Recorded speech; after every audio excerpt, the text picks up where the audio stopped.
Hello students, आज की video में हम क्लास 9th का प्रश्नावली 7.3 शुरू करेंगे, जिसमें आज का हमारा पहला क्वेश्चन है।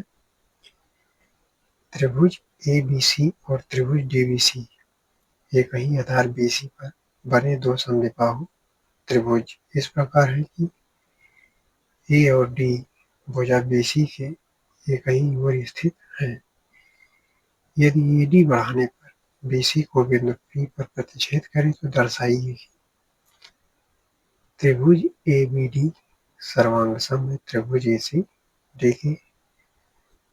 दूसरी बात हमसे पूछ रखा है त्रिभुज ABP सर्वांगसम है त्रिभुज ACP के। AP कोण A और कोण D को समद्विभाजित करता है।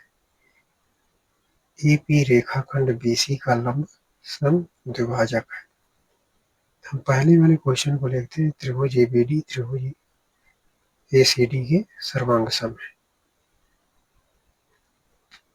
तो हमने यहाँ पर चित्र में देख लेते हैं, त्रिभुज ABD त्रिभुज ACD, इसे हमें सर्वांगसम सिद्ध करना है। तो हमने यहाँ ले रखा है त्रिभुज ABD और त्रिभुज ACD में। अगर हम देखें AB जो है AC के बराबर मिलता है, AB बराबर AC हमें दिया हुआ है। दूसरा हमें लाइन रेखा मिल जाती है BD के बराबर CD, ये दिया है। AD दोनों में उभयनिष्ठ है, AD के बराबर AD उभयनिष्ठ है। तो इस प्रकार से हम कह सकते हैं त्रिभुज ABD सर्वांगसम होगा त्रिभुज ACD साइड से यानी भुजा के नियम से। दूसरी बात हमें जो सिद्ध करना था, त्रिभुज ABP सर्वांगसम है त्रिभुज ACP के। हम देखें तो अगर त्रिभुज ABP और त्रिभुज ACP को हमें सर्वांगसम बताना है, यहाँ हमें मिल जाएगा AB के बराबर AC, ये हमें दिया है। जब AB के बराबर AC होगा, हमने यहाँ कोण X कोण Y मान रखा है। अगर त्रिभुज ABD त्रिभुज ACD की सर्वांगसम है तो कोण X भी कोण Y के बराबर होगा CPCT के नियम से। इस प्रकार हम देखें तो त्रिभुज ABP और त्रिभुज ACP में कोण X कोण Y के बराबर मिल जाता है, जो हमें समीकरण नंबर 1 से मिलता है। और त्रिभुज ABP ACP में अगर देखें तो जो AP है वो क्या है, उभयनिष्ठ है। AP के बराबर AP हमें उभयनिष्ठ मिल जाता है। इस प्रकार से त्रिभुज ABP त्रिभुज ACP के सर्वांगसम हो जाता है साइड एंगल साइड के नियम से। अब आगे हम यह देख सकते हैं कि जो त्रिभुज ABP अगर त्रिभुज ACP के सर्वांगसम होगा तो BP भी CP के बराबर हो जाएगा CPCT के नियम से। इसे हम मान लेते हैं समीकरण नंबर 2। तीसरा क्वेश्चन जो हमसे पूछ रखा है कि उसमें कहा है कि AP कोण A और कोण D को समद्विभाजित करता है। चित्र में यहाँ एक AP रेखा दी हुई है जो कोण A और कोण D को समद्विभाजित करती है। अगर AP कोण A को समद्विभाजित करती है, हमने कोण A को दो भागों में बांट रखा है, एक को कोण X दूसरे कोण Y मान रखा है। कोण X कोण Y के बराबर होगा किस नियम से, कि जब त्रिभुज ABD त्रिभुज ACD के सर्वांगसम है तो कोण X कोण Y के बराबर होगा किस नियम से, CPCT के नियम से। इस प्रकार से हम कह सकते हैं कोण X के बराबर कोण Y, ये समीकरण नंबर 1 से हमें मिल जाता है, जो हमें ये सिद्ध करता है कि AP कोण A को क्या करता है, समद्विभाजित करता है। AP कोण A को समद्विभाजित करता है, ये बात हमारी सिद्ध हो जाती है। अब दूसरा हमें सिद्ध करना है उसी तीसरे क्वेश्चन में है कि एपी कोण डी को भी समद्विभाजित करता है। अब जैसे एपी कोण डी को समद्विभाजित करता है तो हमने कोण डी को तो समबाहु एक यम दूसरा यम, इसके लिए हम दो त्रिभुजों को लेते हैं। एक त्रिभुज हमारा होगा DBP और दूसरा त्रिभुज होगा DCP। हम देखते हैं इसमें हमें क्या मिलता है। तो हम लेंगे त्रिभुज DBP और त्रिभुज DCP में अगर हम देखें त्रिभुज DBP और DCP में तो DB के बराबर हमें DC मिल जाएगा।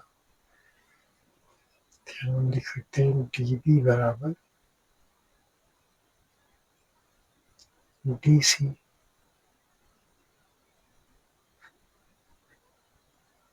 ये दिया है। और हम देखें त्रिभुज DBP और DCP में तो DP दोनों में घनिष्ठ मिलता है, तो DP के बराबर DP। ये हमें क्या मिल गया, वह घनिष्ठ मिल जाता है। और जब त्रिभुज ABP त्रिभुज ACP के सर्वांग सम होगा तो BP CP के बराबर होगा CP CT के नियम से। तो यहाँ BP बराबर CP हमने लिख रखा है जो कि समीकरण नंबर 2 है। यहाँ से मिल जाता है BP के बराबर CP। मिलता है समीकरण 2 से। तो इस प्रकार से हम कह सकते हैं कि त्रिभुज DBP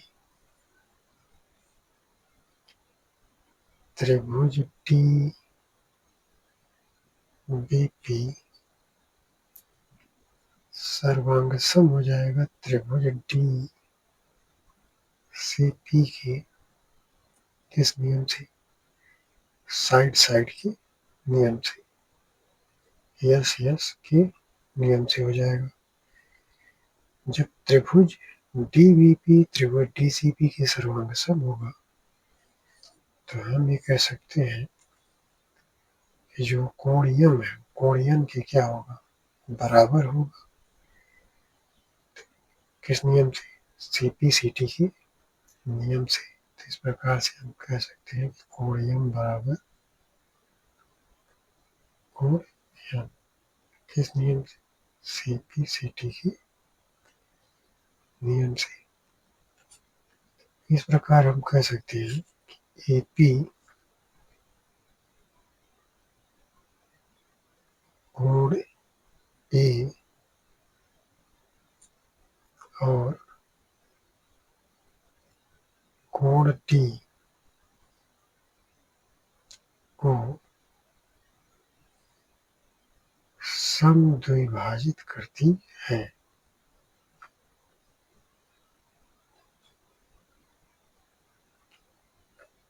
समद्विभाजित करती है। इस प्रकार से हमारा जो क्वेश्चन नंबर 1 का थर्ड था वो सॉल्व हो जाता है। क्वेश्चन नंबर 1 का थर्ड पार्ट। अब जो चौथा पार्ट हमसे पूछा है कि एपी रेखाखंड बीसी का लंब समद्विभाजक है। एपी अगर रेखाखंड बीसी का लंब समद्विभाजक है, इसे हम कैसे सॉल्व करेंगे। यहाँ देखें एपी बीसी का लंब समद्विभाजक है, हमें बीपी के बराबर सीपी मिल जाता है किस नियम से, समीकरण नंबर 2 से। क्योंकि जब त्रिभुज ABP ACP के सर्वांग सम होगा तो BP के बराबर CP होगा। चौथी बात हमसे पूछा है, कर सकते हैं BP के बराबर सी पी, ये हमें कहाँ से मिल गया? समीकरण 2 से, क्योंकि त्रिभुज ए बी पी त्रिभुज ए सी पी के सर्वांग सम है, हम पीछे सिद्ध कर चुके हैं। आगे हमें मिल जाएगा, ये हमें समीकरण नंबर 2 से मिला है, हम यह लिख भी देंगे। त्रिभुज ए बी पी सर्वांग सम होगा त्रिभुज ए सी पी के। जब त्रिभुज ए बी पी त्रिभुज ए सी पी के सर्वांग सम होगा, तो हमने यहाँ पे दो कोण मान रखे, एक कोण 1, दूसरा कोण 2। तो जब त्रिभुज ए बी पी त्रिभुज ए सी पी के सर्वांग सम है, तो कोण 1 कोण 2 के क्या होगा? बराबर होगा। तो हम ऐसा कह सकते हैं, कोण 1 बराबर कोण 2। किस नियम से? सी पी सी टी के नियम से। आगे हम चलते हैं। अगर हम देखें, जो कोण 1 कोण 2 है, ए पी जो है, एक प्रकार से रैखिक युग्म कोण बनाता है। तो कोण 1 कोण 2 का जो योगफल होगा 180 अंश के बराबर होगा। यहाँ लिख सकते हैं, कोण 1 प्लस कोण 2 बराबर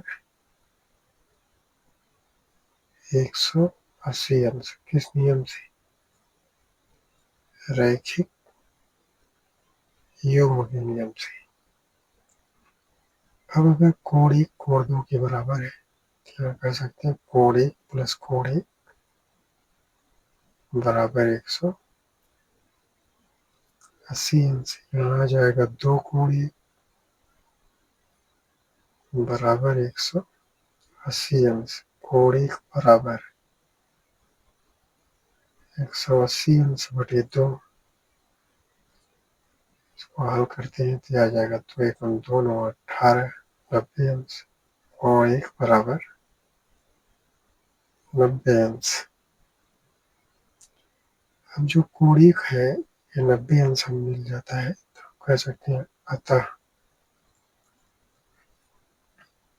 ए पी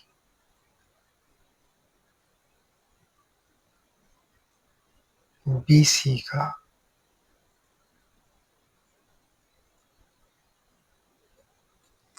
लंब समद्विभाजक है।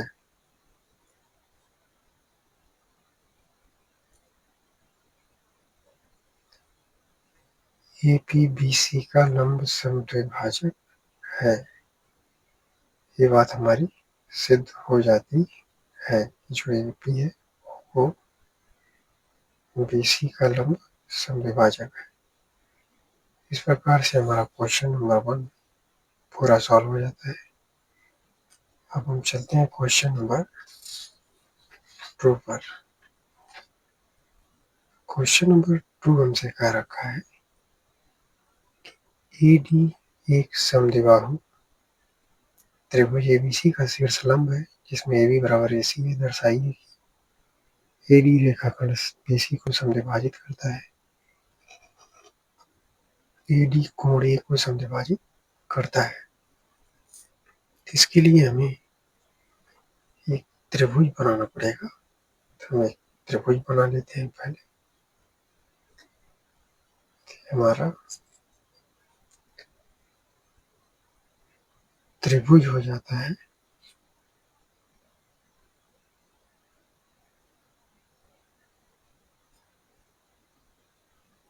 और त्रिभुज हो गया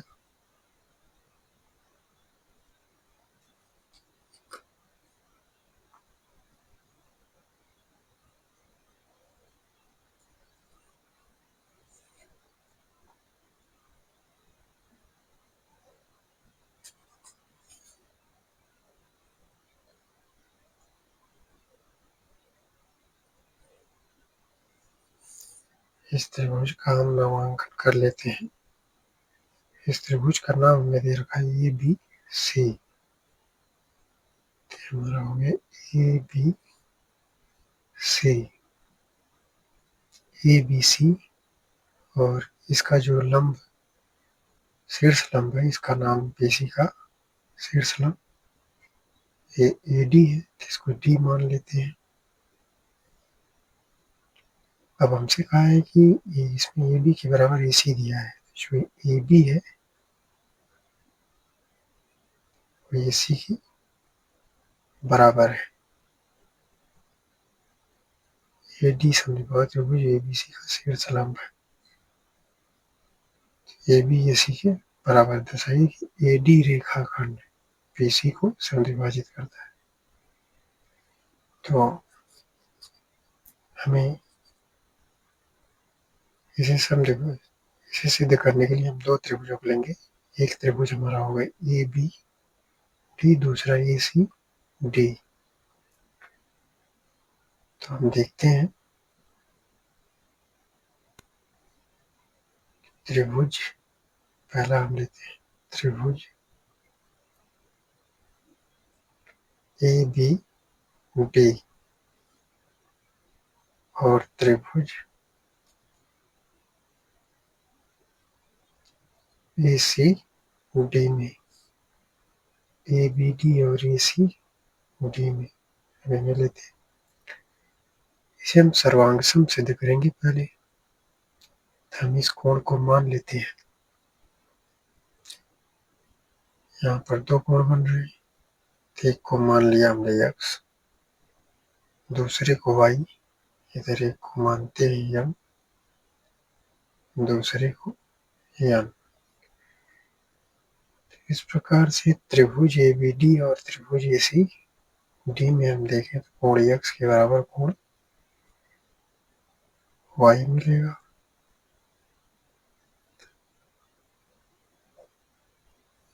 अब दोनों कोण कितने अंश के हैं? 90 अंश के। दोनों कोण 90 अंश के हैं। अब हम देखें तो AB के बराबर AC हमें दिया हुआ है। AB के बराबर AC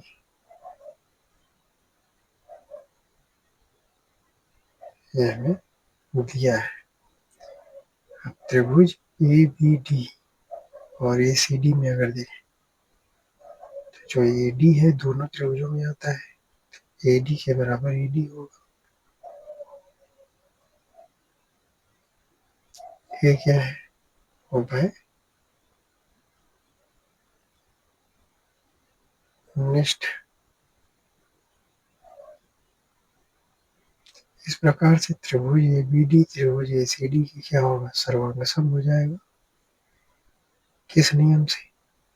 अगर हम देखें कोण x कोण y के बराबर है, दोनों कोण 90 अंश के हैं, तो राइट एंगल ट्रायंगल के नियम से होगा, तो इसे हम R लिख सकते हैं।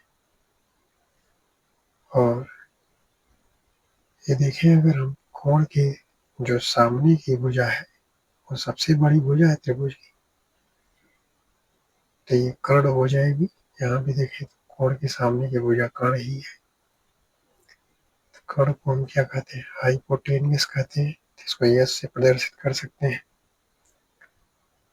और ये जो AD है दोनों त्रिभुजों में उभयनिष्ठ है।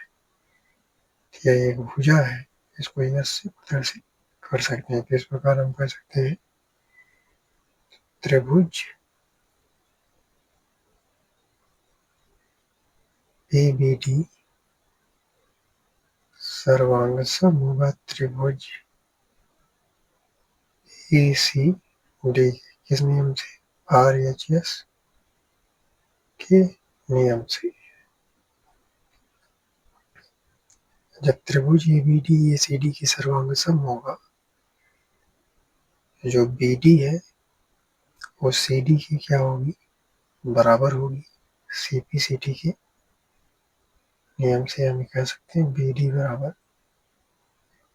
CD। किस नियम से? CPCT के नियम से। तो अतः हमें जब BD CD के बराबर होगा तो हमें कह सकते हैं कि अतः AD BC को क्या करता है, समद्विभाजित करता है। अतः हम कह सकते हैं AD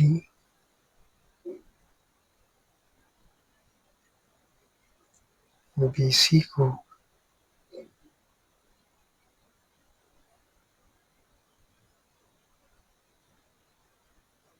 समद्विभाजित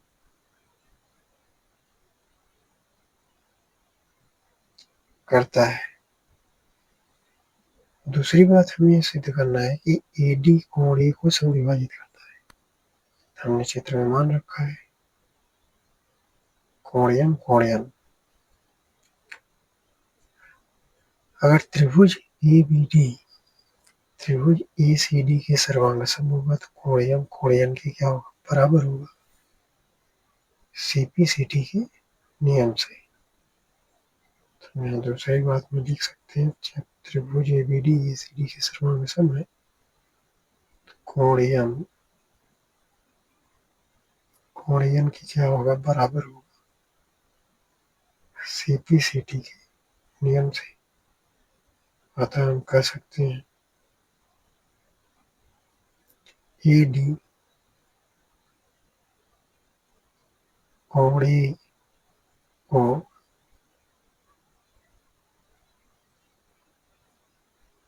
समद्विभाजित